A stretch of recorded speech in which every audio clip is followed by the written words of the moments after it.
A família deve ser um laboratório onde os diferentes discutem, convivem e concordam.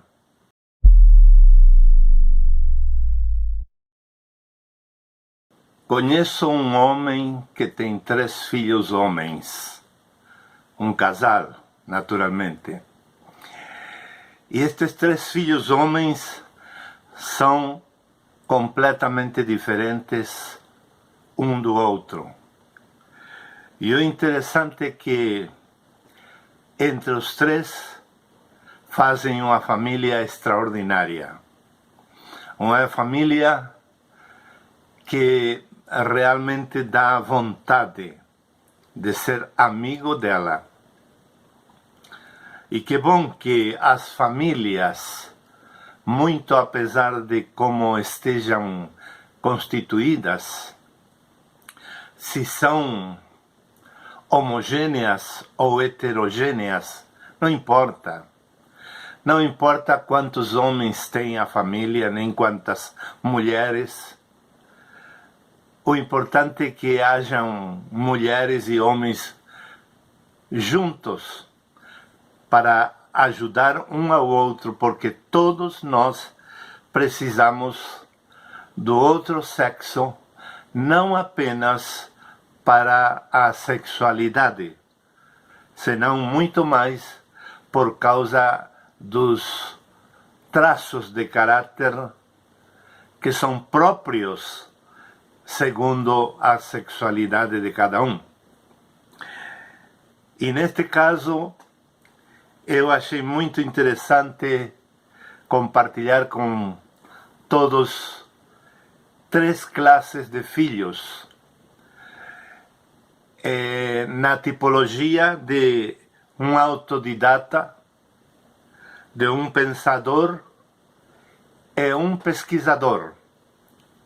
Os 3 filhos homens deste casal. E você vai ter nesta narrativa muito para pensar e examinar e tirar conclusões. É um caso tão complexo e tão cheio de virtudes, e é o que eu quero ressaltar agora, porque poderia me dedicar só aos vícios, aos erros, porém, olhando as virtudes, são tantas que eu faria bem em não apontar muito, não examinar muito, senão apenas deixar o caso sobre a mesa e a família como um exemplo para que você possa meditar e comparar com a sua. Não necessariamente que seja composta por 3 filhos homens. Pode acontecer que sejam 3 filhas mulheres, ou mulher e homem, e até com outra alternativa sexual, de sexualidade. Não importa. O que importa é que vejamos 3 pessoas diferentes que podem nos ensinar muito, muito mesmo. O autodidata, como um copo, desborda o tempo todo. Ele questiona tudo ou ignora. Ele não perde tempo. O autodidata processa tudo o que vê e ouve de imediato, e se vê que não vai servir para ele, rejeita, põe para fora. E se ele vê que é algo importante, que pode contribuir com o seu crescimento, ele poderá passar muito tempo pensando, porque ele precisa reelaborar aquilo que viu ou ouviu. ele é o autodidata. Já o pensador, naquela metáfora do copo meio vazio e meio cheio, o pensador sempre tem o copo meio vazio. Ou seja, ele sempre vai questionar. Ele sempre ri e rejeita qualquer outro pensamento, qualquer outra ideia, qualquer outro posicionamento ou conclusões dos outros enquanto a eventos de terceiros. É como que se ele não desse importância para nada do que acontece ao seu redor.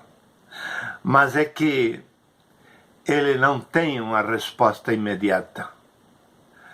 Mas aguarda, ele é pensador. Vai chegar um momento que ele vai relatar tudo o que ele viu e ouviu com luxo de detalhe, porque ele guardou e pensou 1000 vezes naquilo e reelaborou de uma maneira fantástica. O que era um vaso, um copo meio vazio, vai virar um copo cheio, com certeza. Logo, o pesquisador, eu diria que é como que vê o copo meio cheio, sempre. Ele é tão positivo, mas tão positivo, que constantemente ele cria de imediato. Ele vê, ouve e já dá uma ideia de, olha que lindo isto. E já tem uma ideia de como botar aquilo em funcionamento ou recriar, num próprio momento está recriando a ideia, processando de imediato e fazendo valer o dobro, pelo menos, daquilo que valia para ele no início, ou para a pessoa interlocutora ou que está no cenário. É interessante até a gente conhecer essas 3 personalidades diferentes, ou 4, ou 5, ou 2, até chegarmos a compreender as diferentes personalidades pelos rasgos de caráter de cada um, a formação do seu esquema conceitual reprodutor operativo. Até chegarmos a isso, às vezes não compreendemos as pessoas e não sabemos do valor das pessoas. É importante vermos que cada um tem seu próprio ecro, a estrutura de pensamento, de recepção e a forma de processo é próprio de cada um. E neste caso, são 3 homens que são uma maravilha quando somam as suas características para o bem da família. Agora, se cada um teimasse pelo seu e não aceitasse a outra parte, naturalmente não teríamos família, porque família é um mundo em conflito, não é um oásis de paz, nunca foi nem será. Se engana quem pensa que temos que defender a família, porque a família é um órgão vivo em constante processo de transformação. E porque ela se transforma constantemente, ela precisa ser criticada, julgada, examinada, processada para algo melhor cada dia.